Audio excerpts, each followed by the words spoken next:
여호수아 5장, 6장 1절에서 5절까지 말씀입니다. 1요단 서쪽 지역의 아모리 사람들과 지중해, 해안가의 모든 가나안 왕들은 여호와께서 요단 강물을 마르게 하셔서 이스라엘 백성이 건넜다는 소식을 듣고 간담이 녹는 듯 두려워했습니다. 그때 여호와께서 여호수아에게 백성들에게 명령하여 부싯돌로 칼을 만들어 모든 남자에게 할례를 행하라고 말씀하셨습니다. 3. 여호수아는 여호와의 명령대로 부싯돌 칼을 만들어 할례산에서 이스라엘 모든 남자에게 할례를 행했습니다. 4. 5. 여호수아가 이렇게 할례를 행한 이유는 이집트에서 나온 남자들은 이미 할례를 받았지만 광야 생활 중에 모두 죽고 그 후에 태어난 사람들은 할례를 받지 못했기 때문입니다. 6. 이스라엘 백성들은 40년 동안 광야에서 떠돌아다녔는데 이는 그들이 여호와께 불순종했기 때문입니다. 여호와께서는 그들의 조상들에게 약속하신 젖과 꿀이 흐르는 땅에 들어가지 못하게 하셨습니다. 7. 지금 할례를 받는 이 사람들은 그들의 후손들입니다. 이들은 광야에서 태어나 할례를 받을 기회가 없었습니다. 8. 할례를 행한 후 백성들은 상처가 아물 때까지 각자의 천막에 머물렀습니다. 9. 그때 여호와께서 여호수아에게 내가 오늘 이집트의 수치를 너희에게서 떠나가게 하였다 라고 말씀하셨습니다. 그래서 그곳 이름을 길갈이라고 불렀습니다. 10. 이스라엘 백성은 여리고 맞은편 길갈에 진을 치고 있다가 그달 14일 저녁에 유월절을 지켰습니다. 10일 유월절 다음 날 그들은 그 땅에서 수확한 곡식으로 만든 무교병과 볶은 곡식을 먹었습니다. 12. 그들이 그 땅의 소산물을 먹은 다음 날부터는 만나가 그쳤습니다. 그래서 이스라엘 백성은 다시는 만나를 먹지 못하고 그 해부터 가나안 땅의 소출을 먹었습니다. 13. 여호수아가 여리고 근처에 있을 때였습니다. 한 사람이 칼을 빼어들고 여호수아 앞에 서 있었습니다. 여호수아가 그에게 다가가 너는 우리 편이냐 적의 편이냐 하고 묻자 14. 그는 이렇게 대답했습니다. 나는 여호와의 군대 대장으로서 이제 막 이곳에 왔다. 여호수아는 땅에 엎드려 그에게 경배하며 제 주께서 종에게 무슨 말씀을 하시려 하십니까? 하고 물었습니다. 15. 여호와의 군대 대장이 여호수아에게 말했습니다. 내 신발을 벗어라. 네가 서 있는 곳은 거룩하다. 여호수아는 그의 말대로 했습니다. 1. 여리고는 이스라엘 백성 때문에 두려움에 떨며 성문을 굳게 닫고 아무도 드나들지 못하게 했습니다. 이 여호와께서 여호수아에게 말씀하셨습니다. 내가 이미 여리고와 그 왕과 용사들을 네 손에 넘겨주었다. 3. 너는 모든 군사를 이끌고 엿새 동안 날마다 한 번씩 여리고를 돌아라. 4. 7 제사장은 7 나팔을 들고 언약궤 앞에서 행진하고 1회째 되는 날에는 7번 여리고를 돌면서 나팔을 불어라. 5. 제사장들이 양뿔 나팔을 길게 불 때 너희는 큰 함성을 지르도록 하여라. 그러면 성벽이 무너져 내릴 것이니 너희는 앞으로 나아가 성을 점령하여라. 시편 132편, 133편, 134편 말씀입니다. 1. 여호와여 다윗을 기억하소서. 그가 얼마나 고난을 겪었는지 기억하소서. 2. 그가 전능하신 야곱의 하나님께 다짐하며 한 맹세를 기억하소서. 3. 내가 내 집에 들어가지 않겠습니다. 내 침상에 오르지 않겠습니다. 4. 내 눈을 감고 잠들지 않겠습니다. 5. 내가 야곱의 전능하신 하나님 여호와를 위해 처소를 마련할 때까지 쉴 틈을 주지 않겠습니다. 6. 우리는 베들레헴에서 주의 언약궤에 대한 소식을 들었습니다. 7. 자, 우리 모두 주의 처소로 가서 그 앞에 경배합시다. 8. 여호와여 일어나셔서 주의 능력의 상징인 언약궤를 메고 주께서 쉬실 곳으로 들어가소서. 후 주의 제사장들이 의의 옷을 입고 주의 성도들이 기쁨으로 노래하게 하소서. 10. 주께서 기름 부어 세우신 왕 다윗을 저버리지 마소서. 11. 여호와께서 다윗에게 진실로 맹세하셨으니 결코 그 약속을 어기지 않으실 것입니다. 내가 내 후손을 내 뒤에 세워 내 왕위를 이어받게 하겠다. 이리 내 자손이 내 언약과 내가 가르치는 법을 잘 지키면 그들의 후손도 영원히 내 왕위를 이어받을 것이다. 13. 여호와께서 시온을 택하시고 친히 거하실 곳으로 삼으셨습니다. 14. 이곳이 내가 영원히 쉴 곳이다. 내가 여기 거하리니 이곳이 바로 내가 원하는 곳이다. 15. 내가 이곳을 풍성하게 복주어 먹을 것이 넘치게 하고 가난한 자들을 배부르게 하겠다. 16. 내가 제사장들에게 구원의 옷을 입히고 내 성도들이 기쁨으로 노래하게 하겠다. 17. 내가 다윗의 뿔을 높이 들어 올리고 내가 기름 부어 세운 왕을 위해 등불을 밝히겠다. 18. 내가 그의 원수들에게 수치의 옷을 입히고 그에게는 영광의 왕관을 씌우겠다. 1. 형제가 연합하여 함께 사는 것은 얼마나 아름답고 좋은 일인가.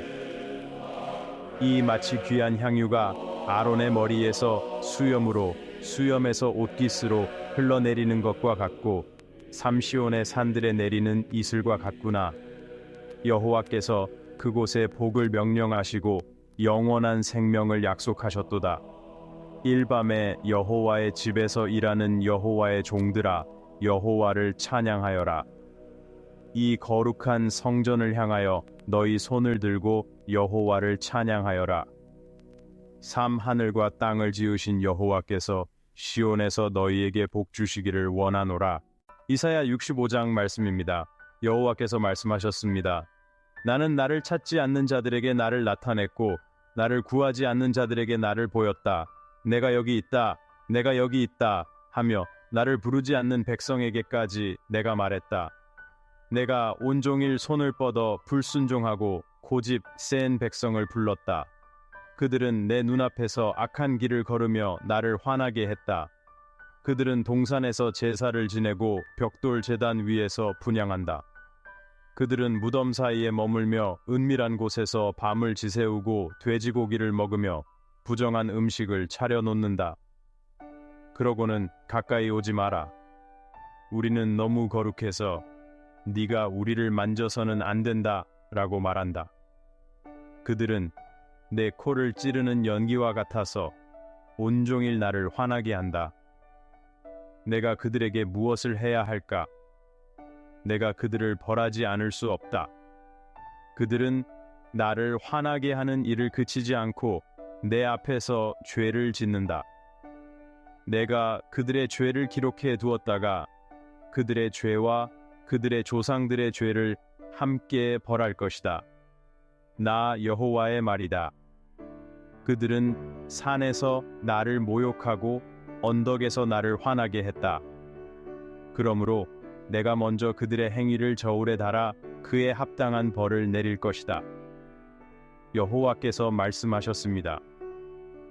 포도즙을 얻으려고 포도를 수확할 때 사람들은 좋은 포도를 남겨두어 버리지 않는다.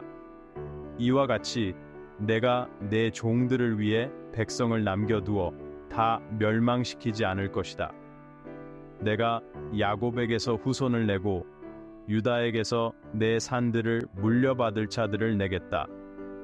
내가 택한 백성이 그 땅을 물려받아 내 종들이 그곳에서 살 것이다. 사론 평야는 양떼의 목초지가 되고 아골 골짜기는 소떼가 쉬는 곳이 될 것이다. 그러나 나 여호와를 버리고 내 거룩한 산을 잊어버리고 행운의 신에게 상을 차려 대접하고 운명의 여신에게 술을 따라 바치는 자들은 칼에 맞아 죽을 것이다. 나 여호와가 그들을 벌할 것이다. 내가 그들을 불렀으나 그들은 대답하지 않았고 내가 그들에게 말했으나 그들은 듣지 않았다. 그들은 내 눈앞에서 악을 행하고 내가 기뻐하지 않는 일을 택했다. 그러므로 주 여호와께서 이렇게 말씀하셨습니다. 보아라, 내 종들은 먹겠지만 너희는 굶주릴 것이다. 보아라, 내 종들은 마시겠지만 너희는 목마를 것이다. 보아라, 내 종들은 기뻐하겠지만 너희는 부끄러움을 당할 것이다. 보아라, 내 종들은 즐거워 노래하겠지만 너희는 슬퍼하며 울부짖을 것이다. 보아라, 내 종들의 이름은 복받을 이름으로 기억되겠지만 너희의 이름은 저주거리가 될 것이다. 나 여호와가 너희를 벌하고 내 종들에게는 새로운 이름을 줄 것이다. 땅에서 복을 구하는 자는 신실하신 하나님의 이름으로 복을 구할 것이고 맹세하는 자는 신실하신 하나님의 이름으로 맹세할 것이다. 이는 내가 전에 내 백성이 당한 고통을 잊어버리고 그들의 죄를 기억하지 않을 것이기 때문이다. 여호와께서 말씀하셨습니다. 보아라, 내가 새 하늘과 새 땅을 창조할 것이다. 이전 것은 기억되지 않고 아무도 생각하지 않을 것이다. 내가 창조할 것을 보아라. 너희는 영원토록 기뻐하며 즐거워할 것이다. 내가 창조할 예루살렘은 사람들에게 기쁨이 될 것이고 내가 세울 백성은 즐거움이 될 것이다. 내가 예루살렘을 기뻐하고 내 백성을 즐거워할 것이다. 다시는 그곳에서 우는 소리와 슬피 부르짖는 소리가 들리지 않을 것이다. 그곳에는 며칠밖에 살지 못하는 아이도 없고 제 명대로 살지 못하는 노인도 없을 것이다. 100살에 죽는 자는 젊은이로 여겨질 것이고 100살이 되기 전에 죽는 자는 저주를 받은 자로 여겨질 것이다. 내 백성이 지은 집에서 그들이 살고 그들이 심은 포도원에서 그들이 열매를 먹을 것이다. 내 백성이 수고한 것을 다른 사람이 누리는 일은 다시 없을 것이다. 그들은 내가 복주는 나무처럼 오래 살 것이며 내가 택한 백성이 오랫동안 자기 손으로 일한 결실을 누릴 것이다. 그들의 수고가 헛되지 않고 그들의 자녀들이 재난을 당하지 않을 것이다. 이는 그들과 그들의 후손이 내게 복받은 백성이 될 것이기 때문이다. 나 여호와의 말이다. 여호와께서 말씀하셨습니다. 그들이 부르기 전에 내가 응답하고 그들이 말을 마치기도 전에 내가 들어줄 것이다. 이리와 어린 양이 함께 풀을 뜯고 사자가 소처럼 여물을 먹을 것이며 뱀이 흙을 먹을 것이다. 나의 거룩한 산에서는 아무도 해치지 않고 멸망시키지 않을 것이다. 나 여호와의 말이다. 마태복음 13장 말씀입니다. 그날 예수님께서 집에서 나와 호숫가에 앉으셨습니다. 많은 사람이 모여들자 예수님께서는 배에 올라타시고 사람들은 호숫가에 앉았습니다. 예수님께서 비유를 들어 여러 가지를 가르쳐 주셨습니다. 씨 뿌리는 사람이 씨를 뿌리러 나갔습니다. 그가 씨를 뿌릴 때 어떤 씨는 길가에 떨어져 새들이 와서 먹어버렸습니다. 어떤 씨는 흙이 얕은 돌밭에 떨어졌습니다. 흙이 얕아서 싹은 곧 나왔지만 뿌리가 깊이 박히지 않아서 해가 뜨자 타버렸습니다. 어떤 씨는 가시덤불 속에 떨어졌는데 가시덤불이 자라서 숨을 막아버렸습니다. 그러나 어떤 씨는 좋은 땅에 떨어져 100배, 60배, 30배의 결실을 맺었습니다. 귀 있는 사람은 잘 들어라. 제자들이 예수님께 와서 왜 저 사람들에게 비유로 말씀하십니까? 하고 물었습니다. 예수님께서 대답하셨습니다. 너희에게는 하늘나라의 비밀을 아는 것이 허락되었지만 저 사람들에게는 허락되지 않았다. 누구든지 있는 사람은 더 받아 넘치게 될 것이고 없는 사람은 있는 것마저 빼앗길 것이다. 내가 저 사람들에게 비유로 말하는 것은 저들이 보아도 보지 못하고 들어도 듣지 못하며 깨닫지 못하기 때문이다. 이것은 이사야의 예언이 저들에게서 이루어진 것이다. 너희가 듣기는 들어도 깨닫지 못하고 보기는 보아도 알지 못할 것이다. 이 백성이 마음의 문을 닫고 귀로는 듣지 않으며 눈으로는 보지 않으려고 한다. 만일 저들이 눈으로 보고 귀로 듣고 마음으로 깨달아 내게 돌아온다면 내가 저들을 고쳐주겠지만 저들은 그렇게 하지 않는다. 예수님께서 말씀하셨습니다. 너희는 볼 수 있으니 복이 있다. 너희는 들을 수 있으니 복이 있다. 내가 분명히 말한다. 많은 예언자와 의인이 너희가 보는 것을 보고 싶어 했지만 보지 못했고 너희가 듣는 것을 듣고 싶어 했지만 듣지 못했다. 씨 뿌리는 사람의 비유를 잘 들어라. 누구든지 하늘나라에 대해서 듣고도 깨닫지 못하면 악한 자가 와서 그 마음에 뿌려진 것을 빼앗아 간다. 이런 사람은 길가에 씨가 뿌려진 사람과 같다. 돌밭에 씨가 뿌려진 사람은 말씀을 듣고 즉시 기쁨으로 받아들이지만 마음속 깊이 간직하지 못하기 때문에 오래가지 못한다. 말씀 때문에 환난이나 박해가 일어나면 곧 넘어지고 만다. 가시덤불 속에 씨가 뿌려진 사람은 말씀을 듣기는 하지만 세상 걱정과 재물의 유혹에 사로잡혀 말씀이 자라지 못하는 사람이다. 좋은 땅에 씨가 뿌려진 사람은 말씀을 듣고 깨닫는 사람이다. 이런 사람은 좋은 결실을 맺어 어떤 사람은 100배, 어떤 사람은 60배, 어떤 사람은 30배의 결실을 맺는다. 예수님께서 다른 비유를 말씀하셨습니다. 하늘나라는 좋은 씨를 자기 밭에 뿌린 사람과 같다. 사람들이 자는 동안에 원수가 와서 밀밭에 가라지를 덧뿌리고 갔다. 밀이 자라 이삭이 나자 가라지도 함께 자랐다. 종들이 주인에게 와서 주인님, 밭에 좋은 씨를 뿌리지 않았습니까? 그런데 왜 가라지가 있습니까? 하고 물었다. 주인이 대답했다. 이는 원수의 짓이다. 종들이 그러면 저희가 가서 가라지를 뽑을까요? 하고 묻자 주인이 말했다. 아니다. 가라지를 뽑다가 밀까지 뽑을 수 있으니 그냥 두어라. 추수 때까지 함께 자라도록 하여라. 추수 때에 내가 추수꾼들에게 말하기를 먼저 가라지를 뽑아 단으로 묶어 불에 태우고 밀은 내 곳간에 모아드리도록 하겠다. 예수님께서 다른 비유를 말씀하셨습니다. 하늘나라는 겨자씨와 같다. 이 씨는 아주 작은 씨지만 자라면 어떤 풀보다 커져서 나무가 되고 공중의 새들이 와서 그 가지에 둥지를 튼다. 예수님께서 또 다른 비유를 말씀하셨습니다. 하늘나라는 누룩과 같다. 어떤 여자가 누룩을 가져다가 밀가루 서 말에 섞어 넣었더니 마침내 반죽이 다 부풀어 올랐다. 예수님께서 이 모든 것을 사람들에게 비유로 말씀하셨습니다. 비유가 아니면 아무것도 말씀하지 않으셨습니다. 이것은 예언자를 통해 하신 말씀을 이루려는 것입니다. 내가 비유를 사용하여 세상 창조 이후 감추어져 있던 것을 말하겠다. 예수님께서 무리를 떠나 집으로 들어가셨습니다. 제자들이 예수님께 와서 밭의 가라지의 비유를 저희에게 설명해 주십시오 하고 말했습니다. 예수님께서 대답하셨습니다. 좋은 씨를 뿌리는 사람은 사람의 아들이고 밭은 세상이다. 좋은 씨는 하늘나라의 백성이고 가라지는 악한 자의 백성이다. 가라지를 뿌린 원수는 악한 자이고 추수 때는 세상의 마지막이고 추수꾼들은 천사들이다. 가라지를 뽑아 불에 태우듯이 세상의 마지막 날에도 그렇게 될 것이다.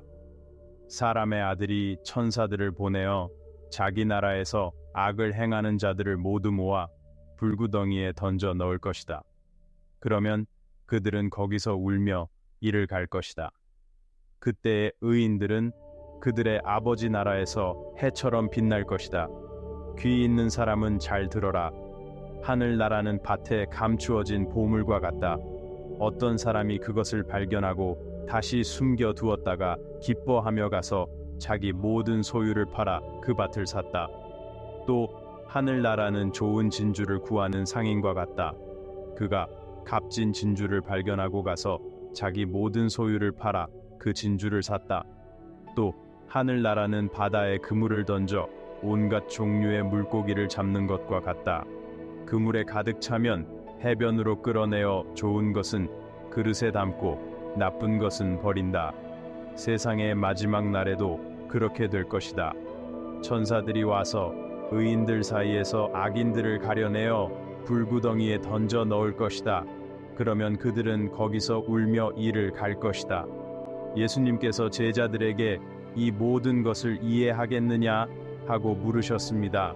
제자들이 예, 이해합니다 하고 대답했습니다. 예수님께서 말씀하셨습니다. 그러므로 하늘나라의 진리를 아는 모든 율법학자는 자기 창고에서 새 것과 옛 것을 꺼내는 집주인과 같다. 예수님께서 이 비유들을 마치시고 그곳을 떠나셨습니다. 예수님께서 고향으로 돌아가셔서 회당에서 가르치셨습니다. 사람들이 놀라서 저 사람이 저런 지혜와 능력을 어디서 얻었을까? 저 사람은 목수의 아들이 아닌가? 그의 어머니는 마리아이고 그의 형제들은 야고보, 요셉, 시몬, 유다가 아닌가? 그의 누이들도 모두 우리와 함께 살고 있지 않은가? 그런데 저런 모든 것을 어디서 얻었을까? 하며 예수님을 무시했습니다. 그러나 예수님께서는 예언자가 자기 고향과 자기 집 외에서는 존경을 받지 못하는 법이다 하고 말씀하셨습니다. 예수님께서는 그들이 믿지 않으므로 그곳에서는 많은 기적을 행하지 않으셨습니다.